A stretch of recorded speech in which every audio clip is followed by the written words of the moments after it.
रीता घरे पहुंचा परे ताको भाई और भौणी को पाई खाद्य रांधती ए सेमान को खाया को देबा परे ही निजे खाती ए लिंग का भेदभाव ना समता ना समानता लिंग का पता पाबो कि नहीं माने से रीता पहुंचलो माने रोषेई करिवो समतो खाया को दबो तापरे भाई कोनी खाइलो तापु तो भाई अछि ना से रोषेई कर परता कि नहीं एडी गुडा हमें डिस्क्रिमिनेट करू से लिंग का भेदभाव होचे तापर देखु विद्यालय आसरा परे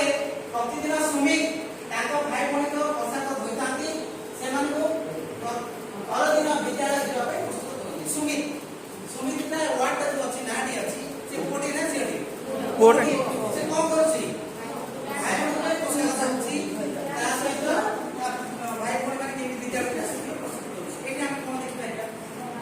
क्षमता देखि पाइबा काइना ए काम रे का पोशाक धोइबा खाद्य रानिबा माने जो स्कूल में प्रिपरेशन करेगा ये केवल का काम दिला ए लोक बंदर काम के को किनु कोला के मध्य करूची तेनु ए कितु हमें समता केरे नबा जेतबे के घर को आसंती सुशील का पिता कोन